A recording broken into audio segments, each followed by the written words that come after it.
Let's look carefully at this geometry problem and work through it step by step, because the key idea here is recognizing similar triangles and then using the Pythagorean theorem. We have a large right triangle, which we'll call triangle PQR. Point S lies on side PQ, and point T lies on side PR. We are told that the segment ST is perpendicular to PQ, while QR is also perpendicular to PQ.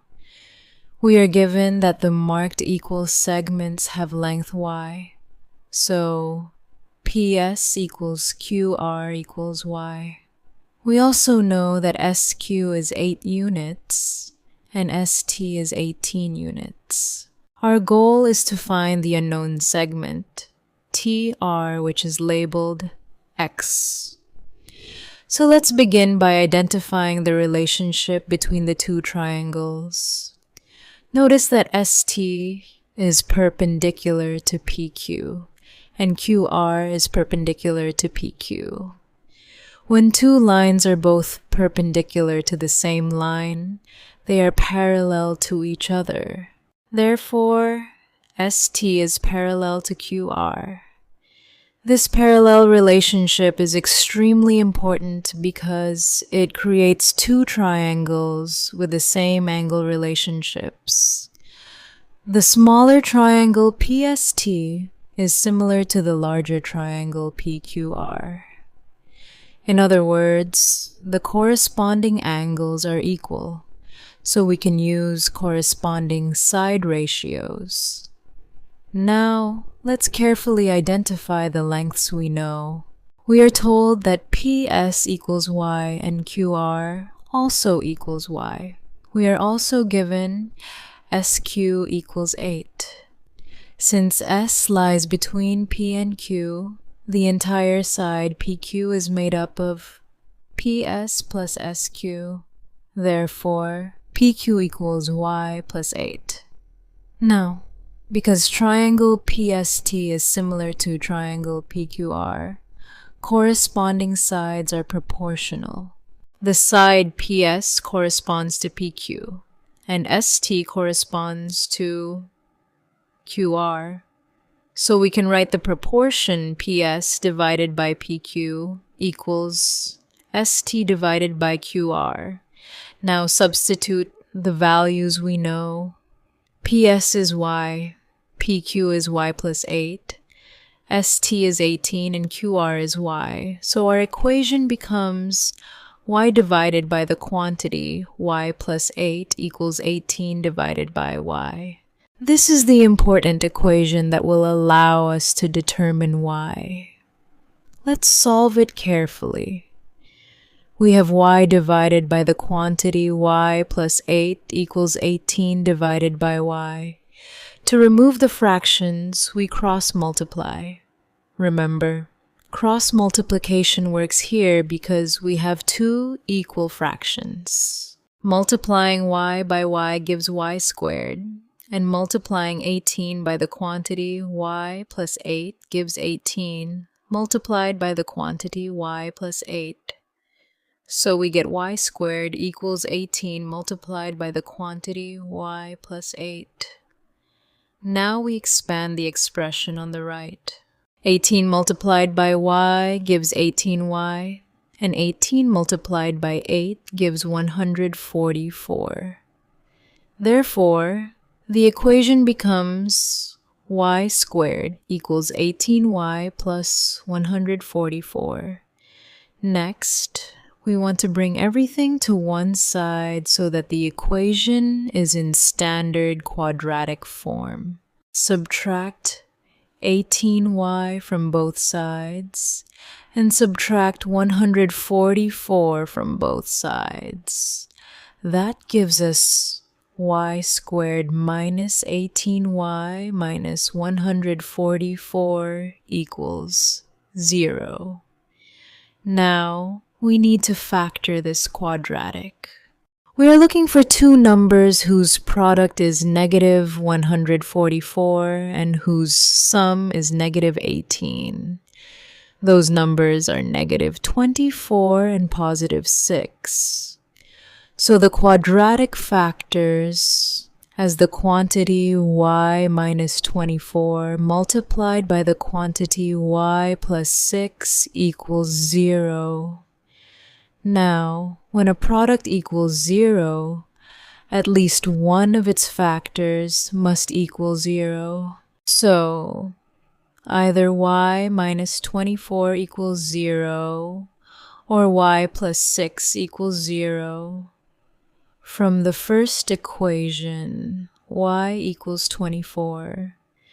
From the second equation, y equals -6. But here we are dealing with lengths, and a physical length cannot be negative.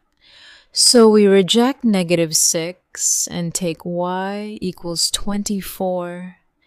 This gives us the two equal marked lengths.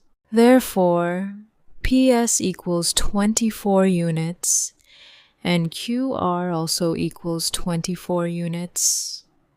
Now let's find the complete length PQ. Remember, PQ is made up of PS plus SQ. We already know PS equals 24 and SQ equals 8. Therefore, PQ equals 24 plus 8, which gives us 32 units. So, at this point, we know that the large right triangle has one leg of 32 units and another leg of 24 units. Now we move to the next part, where we calculate the hypotenuse lengths. First, let's focus on the smaller right triangle, PST. The two perpendicular sides are PS, which is 24, and ST, which is 18. Because this is a right triangle, we can use the Pythagorean theorem. The Pythagorean theorem says that for a right triangle, the square of the hypotenuse equals the sum of the squares of the two shorter sides. So here, PT squared equals PS squared plus ST squared.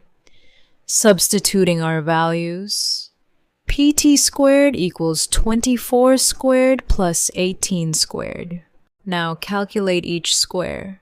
24 squared is 576, and 18 squared is 324.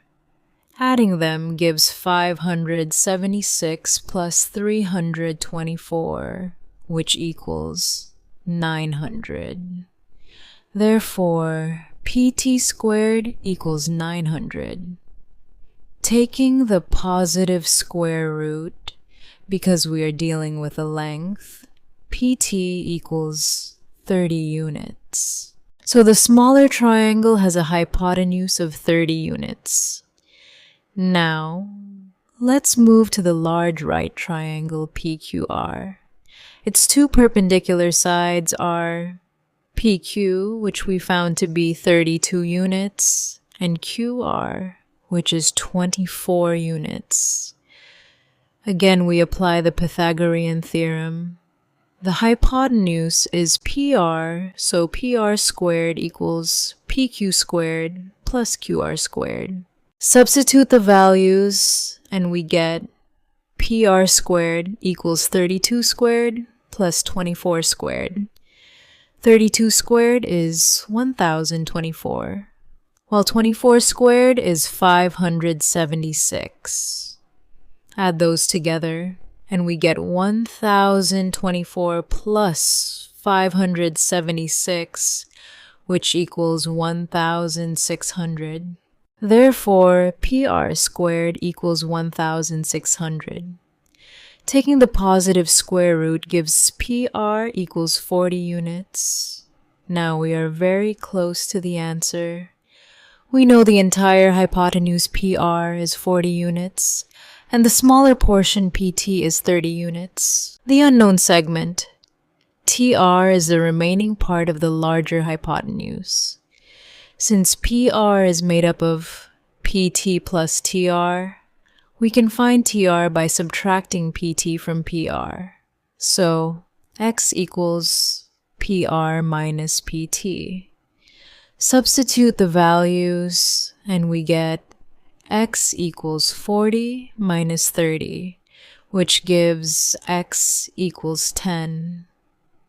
Therefore, the unknown segment x has a length of 10 units. Notice how the entire problem was connected. First, the perpendicular lines allowed us to identify parallel lines. The parallel lines gave us similar triangles. The similar triangles gave us a proportion. The proportion gave us y equals 24. Then we used the Pythagorean theorem to find the two hypotenuses.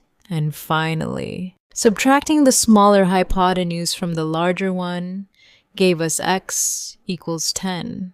If this step-by-step approach made the geometry easier to understand, feel free to like the video, subscribe to the channel, and leave a comment with your answer before checking the final result.